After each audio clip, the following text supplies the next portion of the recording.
வணக்கம் மக்களே, நான் உங்கள் அவினாசி கருப்பண்ணன் பேசுகிறேங்க. இன்றைக்கி நம்ம கடையில் பார்த்தீங்கன்னா ஒரு சின்ன ஆர்டர் ஒன்று வந்திருக்கு. அது என்ன ஆர்டர் அப்படின்னா, ஒரு 20 மட்டன் பிரியாணி கேட்டிருக்காங்க, 20 ஆஃப் சில்லி கேட்டிருக்காங்க, ரைட் சட்னி குழம்பு, ஒரு காம்போ பேக் மாதிரி கேட்டிருக்காங்க. ஒரு காலையில் ஒரு எமர்ஜென்சியான ஆர்டர், ஒரு ஷார்ட் டைமில் பண்ண போகிறோம். இப்போ பார்த்தீங்கன்னா ஒரு காலையில் ஒரு 11:30 தான் இந்த ஆர்டர் கொடுத்தாங்க. இப்போ பார்த்தீங்கன்னா ஒரு 1:30 மணிக்கு டெலிவரி கேட்டிருக்காங்க. நான் 1:30 மணிக்கு முடியாது, ஒரு 2 மணிக்கு பண்ணித்தரேன் அப்படின்னு சொல்லியிருந்தேன். ஏன்னா சிக்கனாக இருந்தால் சீக்கிரம் பண்ணிடலாம், மட்டனாக இருந்தால் மட்டன் கறி நம்மகிட்ட இல்லைங்க. இப்போ நம்ம வந்து கடையில் சொல்லியாச்சு, வந்ததுக்கப்புறம் வேகணும். அது 40 நிமிஷமாவது வேகிற மாதிரி இருக்கும். அதுக்கப்புறம் மசாலா ரெடி பண்ணி தயிர் சட்னி குழம்பு கட்டுங்க, சில்லிக்கு மசாலா போடணும், இத்தனை வேலை இருக்குது. இது பார்த்தீங்கன்னா இந்த ரொட்டீனை வந்து ஒரே இடமா ஒரே ஈவனாக கொண்டு போகணும். பார்த்தீங்கன்னா ஒரு முடிஞ்ச வரைக்கும் 1:30 மணிக்கு கொடுத்துடலாம். அப்படி இல்லாத பட்சத்தில் ஒரு 2 மணிக்கு நான் டைம் வாங்கியிருக்கேன், அந்த 2 மணிக்கு கொடுத்துடலாம். இது எப்படி பண்ணுறோன்னு பார்க்கலாம் வாங்க. இப்போ பார்த்தீங்கன்னா இந்த மாதிரி சின்ன சின்ன ஆர்டர்ஸ் எல்லாம் பண்ணிட்டு இருக்கோம். இந்த மாதிரி சின்ன சின்ன ஆர்டர்ஸ் நீங்கள் இருந்தாலும் கொடுங்க, அந்த டைமிங்க்கு தகுந்தாப்புல நான் உங்களுக்கு பண்ணி கொடுத்துறேன். சிக்கன் பிரியாணி தான் ஒரு பெரிய விஷயமே இல்லைங்க, ரொம்ப சீக்கிரம் பண்ணி கொடுத்துடலாம். மட்டன் பிரியாணிங்கும் போது அந்த வேகிற டைமு, கறி வர டைம், இதுதான் மெயின் ப்ராப்ளம். அதனால வந்து அந்த டைமிங்க்கு ஏற்ற மாதிரி நம்ம வந்து அதை ரெடி பண்ணி கொடுத்துடலாம்.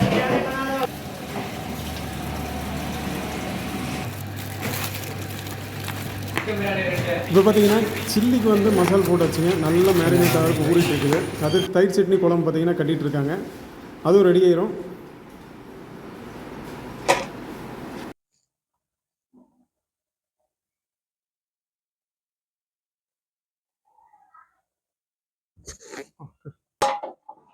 ஓகே, மட்டன் வேகிறதுக்கு தான் டைமிங்க, மற்றபடி எல்லாமே ரெடி பண்ணியாச்சு. மட்டன் மட்டும் வேகணும், அதுக்காக தான் வெயிட்டிங்.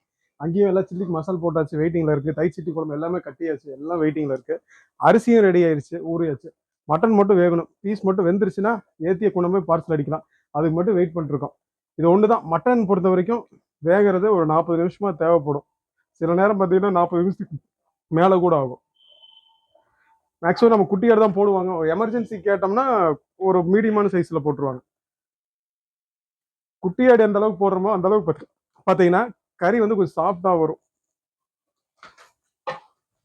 20 நிமிஷத்துல வேகக்கூடிய ஆடு இருக்குதுங்க. நான் 40 நிமிஷம்ன்றது ஒரு பொதுவாக சொல்றேன். பட் 20 நிமிஷத்துலயுமே கறி வேகணும். ரொம்ப குட்டியா போட்டாங்கன்னா ஒரு 20 நிமிஷத்துலேயே கறி வெந்துடும் நம்ம.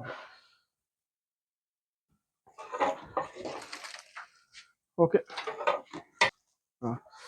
தம்பி வந்து சிக்கன் வந்து கடைக்கு ஏத்துறாப்லைங்க. இப்போ பார்த்தீங்கன்னா சிக்கனை பொறுத்த வரைக்கும் அடுத்தடுத்து ஏற்றிக்கிட்டே இருப்பாங்க.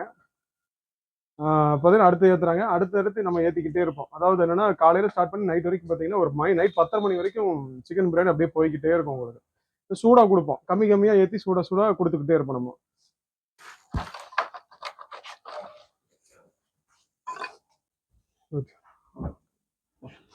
போடுறதுக்கு முன்னாடி ப்ரெஷர் ஏற்றிக்கலாம்.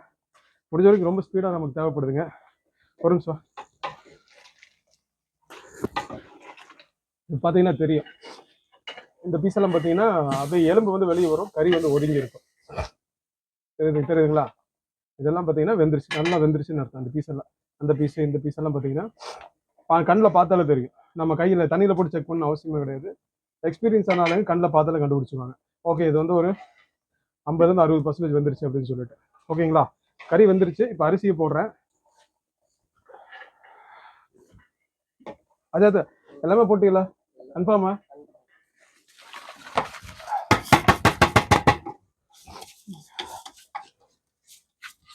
டைம் தாங்க.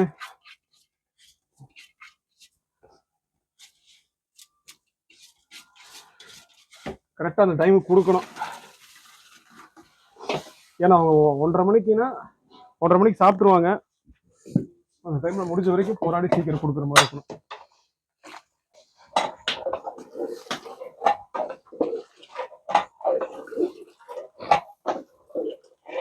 மேலே வந்துட்டு இருக்கு பாருங்க. இந்த மாதிரி கொழுப்பு வந்துச்சுன்னா குட்டி வந்து கொஞ்சம் சின்ன குட்டின்னு அர்த்தம். கொழுப்பு கலந்த கறி வந்துச்சுன்னா சீக்கிரம் வந்துடும் நமக்கு. அதே மாதிரி பார்த்தீங்கன்னா கொழுப்பு ஜாஸ்தியாக இருந்தால் அந்த டேஸ்ட் வரும் உங்களுக்கு பிரியாணி பொறுத்த வரைக்கும்.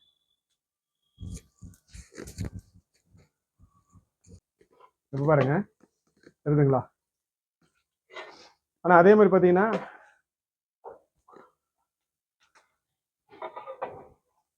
மட்டனில் கொழுப்பு ஜாஸ்தியாக போட்டாங்கன்னா மட்டன் கொழுப்பு ஜாஸ்தியாக போடும்போது பார்த்தீங்கன்னா அதில் சின்னதாக ஏமாத்துற ஒரு வேலை இருக்கு.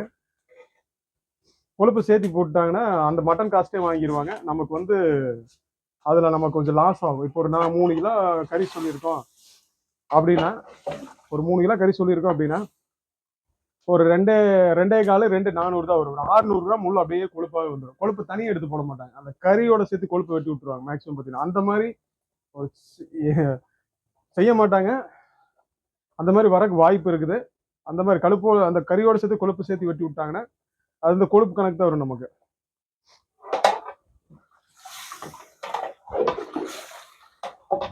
ரெண்டு விஷயம் இருக்குது மட்டனில். நீங்கள் கொழுப்போட போட்டிங்கன்னா அந்த டேஸ்ட் வரும் உங்களுக்கு ஒன்று. ரெண்டாவது விஷயம் பார்த்தீங்கன்னா அந்த மாதிரி ஏமாறக்கு வாய்ப்பு இருக்குது. அந்த மாதிரி ஏமாறாமல் நம்ம வாங்குறதுக்கு ஒரு வாய்ப்பு இருக்குது, சரிங்களா? கொழுப்பு இல்லாமல் கறியை முடிஞ்ச வரைக்கும் வாங்குறது நல்லது. இப்போ 3 கிலோன்னு போட்டு 2.5 கிலோ தான் போட்டீங்க, 400 3 கிலோ 600 கிராம் கொழுப்பு வந்துச்சுன்னா நாளைக்கு நீங்கள் இப்போ ஆர்டர் கொடுக்குறவங்க வந்து சங்கடப்படுவாங்க, ஏன்னா இங்கே பீஸே வரல அப்படின்னு சொல்லுவாங்க. முடிஞ்ச வரைக்கும் பார்த்தீங்கன்னா ஒரு நல்ல மட்டன் கடையில் நம்ம கரெக்டாக சொல்லி, எந்த மட்டன் கடையாக இருந்தாலும் நீங்கள் கரெக்டாக சொல்லி நம்ம காசு கொடுக்க போகிறோம், அதுக்கு தகுந்தாப்புல நம்ம கரெக்டாக சொல்லி வாங்கிக்கிறது ரொம்ப நல்லதுங்க.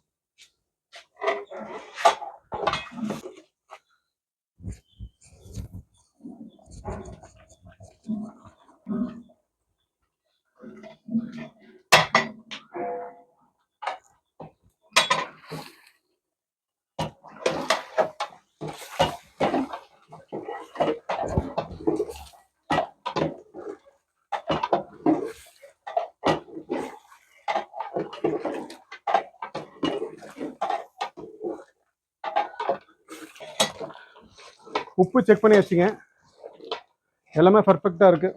உப்பு, புளிப்பு, காரம் எல்லாமே கரெக்டாக இருக்குது நமக்கு.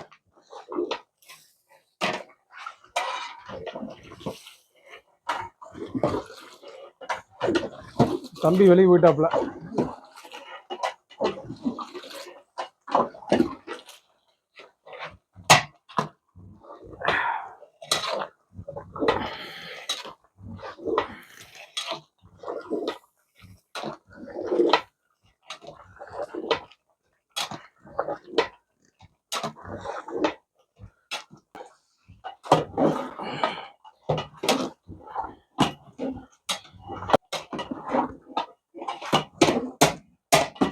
ஓகே, கொஞ்சம் எமர்ஜென்சியாக தேவைப்படுது, ரொம்ப அர்ஜென்ட்டாக அனுப்பணும். கொஞ்சம் டைட் தம் போட்டுக்கிட்டோம்னா நமக்கு அதில் ஒரு 5 நிமிஷம் டைம் கிடைக்கும். நமக்கு தம் சீக்கிரம் ஆயிரும் உங்களுக்கு.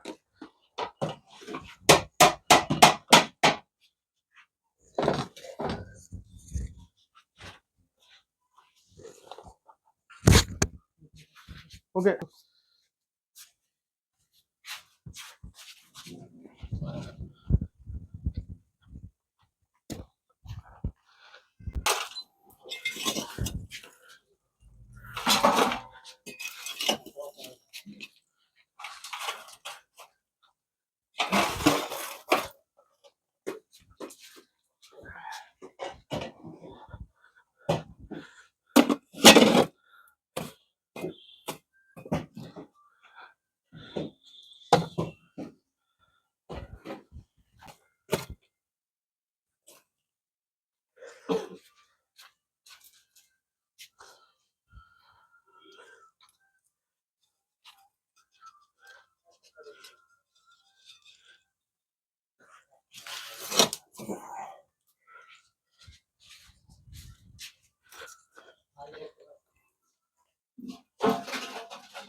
ஓகே, கடைக்கு உண்டான தம் போடணுங்க. கடைக்கு வந்து பிரியாணி முடிஞ்சிருச்சு, அடுத்த குண்டா போகணும்.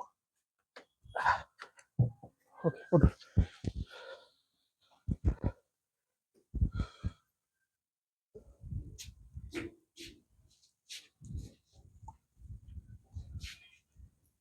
ஓகே, தம் எடுத்தாச்சு, வாழை எடுத்தாச்சு. அந்த கபீர் கொண்டா.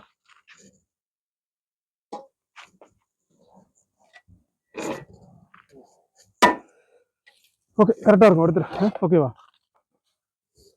தூக்கு தூக்கு தூக்கு, இதை எடுத்துடு, எடுத்துரு.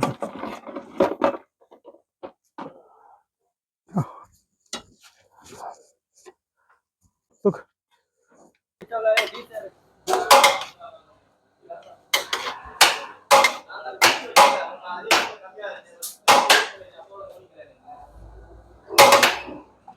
பிரகாஷ் ஆர்டர் டக்கு டக்குன்னு அனுப்பிவிட்ரு பிரகாஷ். நிற்க வைக்கிறேன், கஸ்டமர் ரொம்ப நேரம் நிற்கிறாங்க பாரு. டக்குன்னு அனுப்பிவிடுங்க, வெயிட் பண்ணாதீங்க.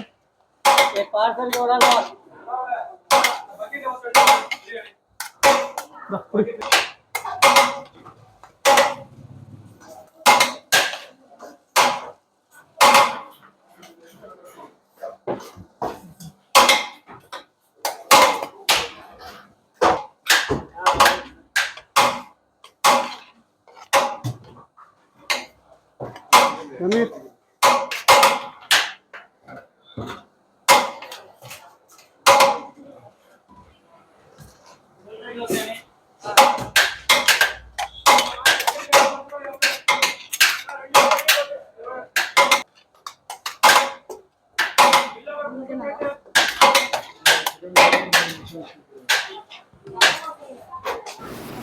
இது பார்த்தீங்கன்னா மட்டன் பிரியாணி, அந்த ஆஃப் கேஜ் ரைஸுக்கு உண்டான மட்டன் பிரியாணிங்க. மட்டன் பிரியாணி பார்த்தீங்கன்னா இப்போ தேக்கிலேருந்து அடித்து பார்சல் கட்டிகிட்டு இருக்காங்க. தலைவாழையிலேருந்து தான் கட்டுவோம்.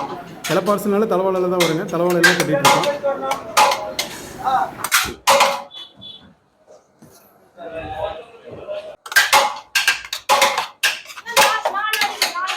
Okay sir.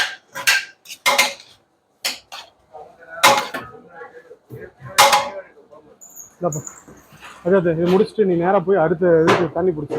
இத்தனை கேஜ் 10 கேஜா? ஒன்றும் ப்ராப்ளம் சரியா போச்சா? எவ்வளோ ஒன்று கவுண்டிங் பிரியாணியா? கவுண்டிங் சார் போது ஆப்ஷனலி ரெடி ஆயிடுச்சா?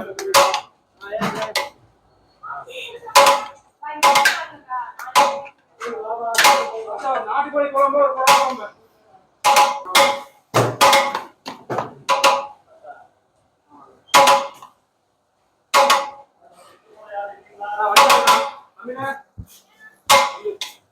நீ பில் போட போமா.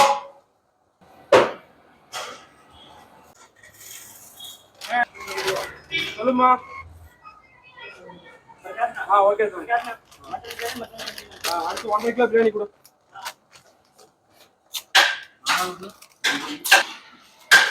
ஆனந்தா சாரி, கொஞ்சம் லேட் ஆயிடுச்சு.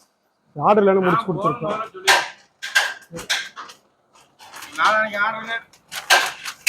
கொடுங்க நீங்க.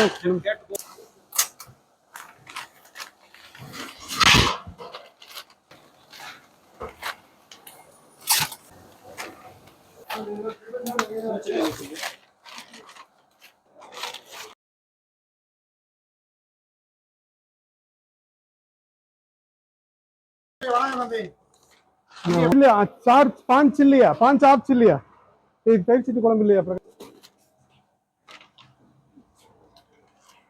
நீ எடுத்துக்கிறியா? ரைட் சட்னி குழம்பு, ஆஃப் சில்லி.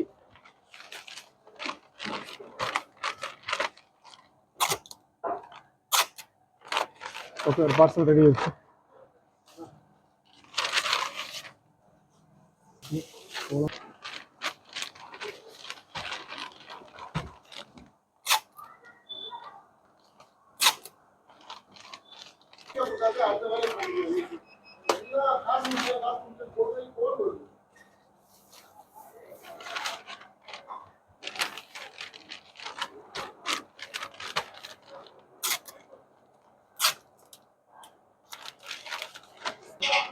பத்து பீஸ் டக்கு நேற்று இது மாற்றி கட்டணுமா? வெயிட் பண்ணிக்கலாம். ஒன்றும் வாங்கலீங்களா நீங்கள்? 6 8 10. ஓகே கூட மட்டன் ஓட்டு.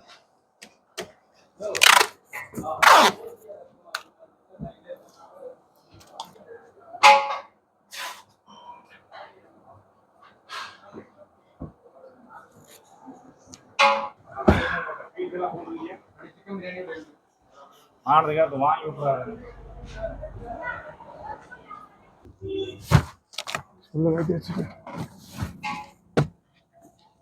இதில் 5 சிக்கன் பிரியாணி, மட்டன் பிரியாணி, இதில் 5 மட்டன் பிரியாணி, இதில் 10 மட்டன் பிரியாணி. ஓகே, மொத்தம் 20 மட்டன். எல்லாமே மட்டன் பிரியாணி தான் காம்போ. நாட்டுக்கோழி மட்டன் குழம்பு.